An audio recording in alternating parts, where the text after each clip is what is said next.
Afghans are set to elect a president for the fourth time since the US-led invasion in 2001. But after the Taliban's repeated threats to blow up polling stations, will people choose to stay at home instead? I'm Imran Garda, and today's newsmaker is Afghanistan's presidential election.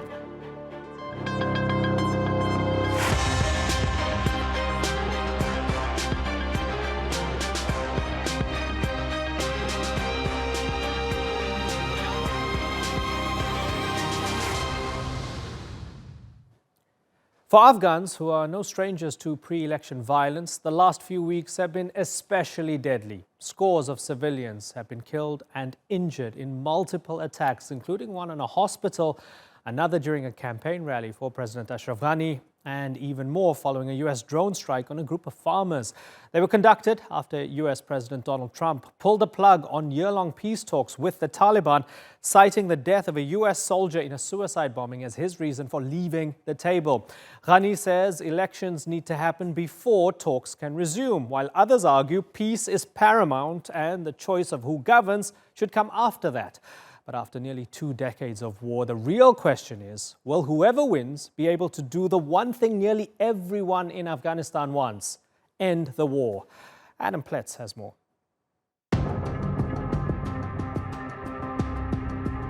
After being delayed twice, Afghanistan's presidential elections are due to take place on Saturday. Incumbent Ashraf Ghani's only credible challenger is Abdullah Abdullah. The two ran against each other in the previous presidential elections in 2014. Both claimed victory, leading to a US-brokered national unity government, with Abdullah serving in the newly created chief executive post. But they often haven't seen eye to eye. One thing Ghani and Abdullah can agree on is that the stakes this time are higher than ever. اشتراک شما خراب برادرها در این انتخابات در 6 میزان تاریخی است. And with the Taliban resurgent, security is the most pressing issue. God willing, we promise to provide security all across the country. We will bring peace with dignity and respect, which will be acceptable to all Afghans.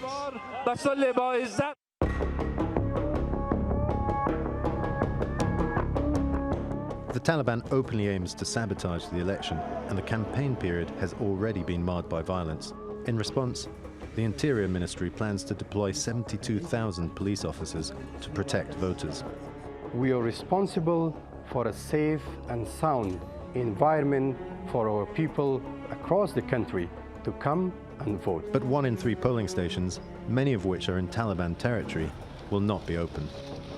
And there are allegations that some of the closures are designed to deny Abdullah votes in areas where his support base is strong. Security concerns, compounded by voter apathy, are likely to lead to a low turnout. Whoever I vote for, it'll be useless, and the security gets even worse. Who should we vote for? We can't trust anybody.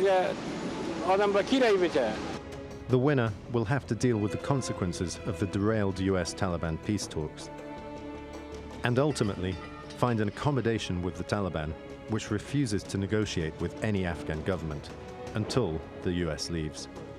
Adam Pletz, The Newsmakers. So, will the elections be free, fair and safe? We'll ask Afghanistan's Consul General in Istanbul, Zekria Barakzai, who joins us here in the studio. And Javid Faisal is in Kabul. He's a former deputy spokesman for the chief executive of Afghanistan, Abdullah Abdullah. Nafay Choudhury is in Cambridge, Massachusetts. He's a research fellow at the Afghan Institute for Strategic Studies. And in London is Rahila Siddiqui, founding director of the Farkhunda Trust for Afghan Women's Education. Good to have you all on the program. Looking forward to these varied perspectives. Zekria Barakzai, as Consul General. Let me start with you, sir. Is it a difficult job for you right now? I'm trying to put myself in your shoes now.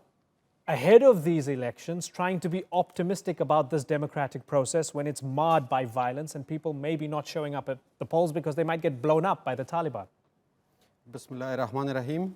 Many thanks for inviting me. My best regards to all guests gathering today for a special day for Afghanistan. I'm very optimistic because in 2014, many analysts were predicting that it will be violence because international forces are leaving Afghanistan. It will be low turnout, but Afghans showed that they love democracy, they love to be free, they love the values enshrined in our constitution, and they actually overwhelmed the record of 2004 when Afghanistan was peaceful in presidential elections.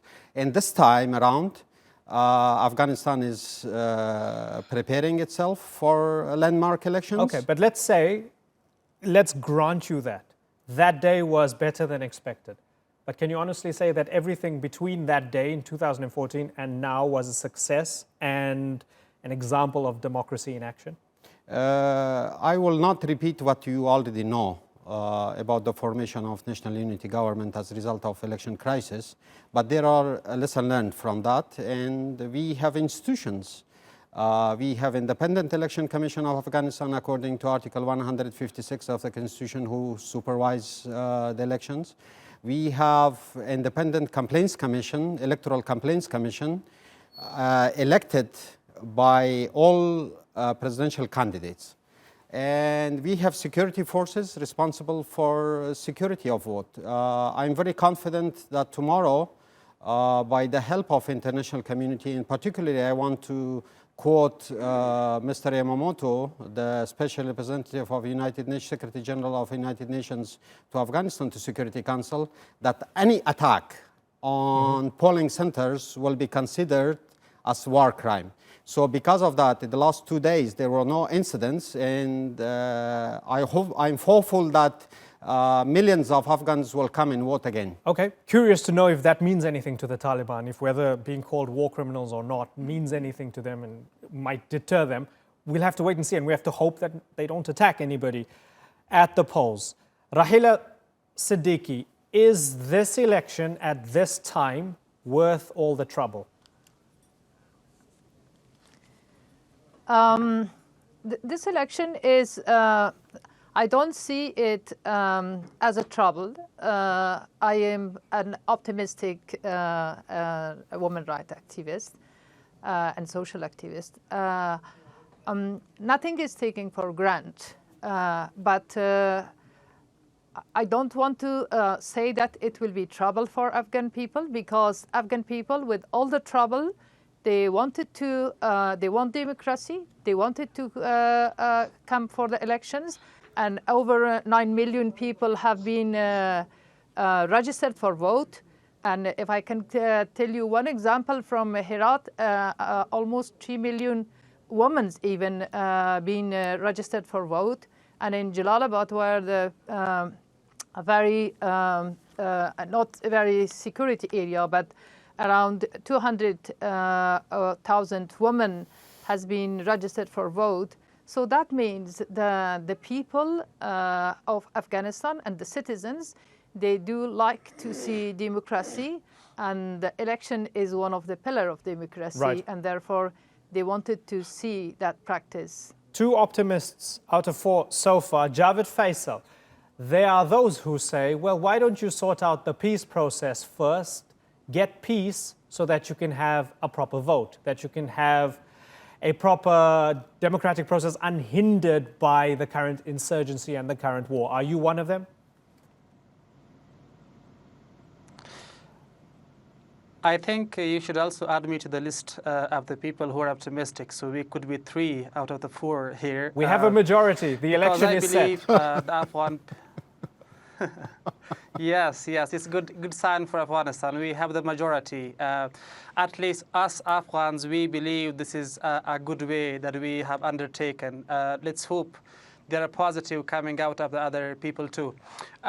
So we Afghans here in Afghanistan, we see elections in peace process as 2 much needed processes that have to be followed accordingly next to one another. Because if in one hand, we have the peace process that could take us to a solution for our security situation. On the other hand, we have to have a political process, such as election, that could help us overcome the political tensions that we have in country. Or just to say that to have election for the political transition in Afghanistan, because there is no other way than elections to have that political transition. Let's assume that we have peace even tomorrow. What happens then? Don't we need to have an election as a country? Okay. Because the only solution. Okay. So if we are able to hold good elections and have an elected government, they can represent us better in the peace talks than not having a government or an elected government. I think an elected government can represent the Afghan people much better than anyone else, better than the Taliban or the US. Okay. That's why we see election as a much needed process that we have to undertake and continue to move forward. Nafay Choudhury, does Javid Faisal make a good point? A good, strong election means a government with a mandate, and maybe a strong mandate to go to the table, rather than the Americans going to the table with the Taliban, maybe a strong Afghan democratically elected government doing that talking during peace talks. Does that check out for you? I think what first needs to be recognized is that the feeling going into these elections is very lukewarm. There has been a lot of concern over security now that the peace talks have fallen between the Taliban and the government. And in particular, people just don't know whether they're safe going out to the polls. They have been suffering a lot from insurgent attacks. There have been attacks in the past couple of weeks, and the Taliban have mentioned how they will be ramping up attacks leading into these elections. Furthermore, a lot of individuals are not sure what to think of these elections, with the peace talks having gone underway, even though now having been collapsed. What would have been the result from these, and to what extent there would be another caretaker arrangement that would be produced? But I think what's most important to remember about these elections as well is that there's a lot of general disillusionment from this being the fourth round of presidential elections, and the people of Afghanistan not seeing considerable improvement, in fact, only seeing the degeneracy of the economy as well as a lot of their livelihood. So a lot of people are hugely disillusioned, and it comes down to this one point that really this is a triumph of procedure rather than substance. Okay. So it is an election. Let me pose that to sense. the Consul General. Procedure over substance. All the victories that you laid out at the beginning of this conversation, that's procedure, that's nice, that's bureaucratic procedure, but it's missing the point. I want to remind our colleague, Mr. Choudhury, that sitting in the United States and judging about Afghanistan is a difficult thing to do. The thing is that it's not a procedure, it's a value enshrined in our constitution. And Afghans showed that they will come up. Their fingers was caught in the Herat province in 2014, and they will show up again. And our brave security forces ensure the security of this round of elections. And it's not procedure, it's value. It's enshrined in our constitution, and Afghan people will come and vote despite all hurdles. Okay, so somebody who's not sitting in the United States, somebody who was sitting in Kabul and facing the music is former President Hamid Karzai. Right? Okay. He's not a big fan of hosting these elections right now. Let's have a little listen to what he had to say recently. Right now, our election, Kathy, is like asking a heart patient to join a marathon. We are in serious trouble. We can't run in the election. Great analogy from Karzai. Wherever you stand on this, doesn't the man have a point? Now, it's great. This is wonderful, but is it really the best time to have these elections? So I have great respect for former President Karzai because he started from scratch after collapse of Taliban regime in Afghanistan. He's a great statesman and a great friend and a great leader. But I would like to say that for peace process, as Mr. Faisal was indicating, you need mandate of people. When Taliban are nominating 7 people, a mandate of people with the government enshrined in the constitution, not procedure, a value. then determine the delegation who will contribute to the peace process. It's not hurdle to the peace process, and rather speed up the process of negotiating with Taliban if they wish to listen to voice of people, because the best estimates is that they have support of 10% of population, and their ideas of emirate is not Islamic, because if you see our fourth Khalifas, they were not coming after Prophet Muhammad. They were just a moment, please. It's very important. Okay. Because our Khalifas, Abu Bakr Siddiq, Umar radiallahu ta'ala anhu, Osman and Ali, was not coming by sword. They were coming for bayat. And bayat, in our terms, is elections. Okay, certainly. They might only have the ideological support of 10% of the population, but what is something that might be unpalatable to accept is that 2/3 of the country are either controlled or contested by them. And that's the whole point of this, right? That's why it makes it so difficult. They have guns and they have territory, and you've got to deal with them. And so they're playing spoilers in this election. They're saying, we don't recognize it. We're going to blow up these elections. We don't care that the Americans walked away from the peace process on the table. We don't want these elections. So even though 10,000 troops are trying to secure it, even though everybody around the world wants these elections to work well, do you accept that the Taliban has enough capability to play spoiler? They can target soft targets like hospitals, some polling stations, but they are not able to stand against free will of Afghan people. Javid Faisal, as we look at this, because you say that these things are sort of intertwined, right? The peace process is intertwined with the elections. When we look at geopolitically, the Americans will be watching this election, the Pakistanis will be watching this election, all sorts of parties will be watching this election. Do you think that they have preferred candidates? Do you think that the Americans, for example, would prefer an Ashraf Ghani over an Abdullah Abdullah? Help me understand who they might want to win. Well, what we hope as the Afghan people is fair and free election. What we expect of our international partners is to support technically, and if we need to help us in the security sector. But right now, luckily, we don't need their assistance even in the security front. So no intervention from the international partners and the allies will be our #1 wish on the list. But as I said, we will have to be seeking their support when needed, and we hope they will be able to deliver. But just to talk about the Taliban, I don't think there ever was a time in the last 19 years, when Taliban were friendly to the people's will or elections process or democracy at all. Their fear is from people. They cannot be part of such processes. They were threatening people in all past 6 elections we have had in Afghanistan. But people did show up. The turnout was massive every single time, and people responded positively. What we are hoping tomorrow for Afghanistan is that people will come out again.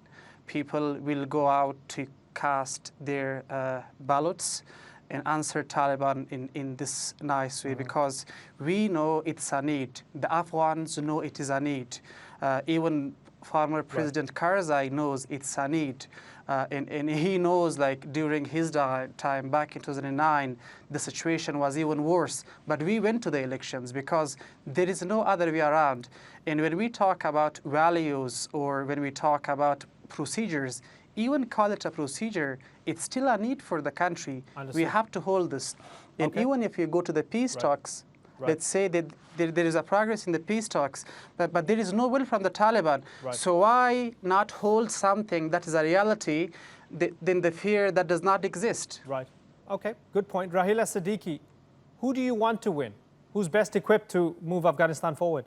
First of all, as a woman that I have seen the progress in the past in Afghanistan, women more engagement in terms of in development process.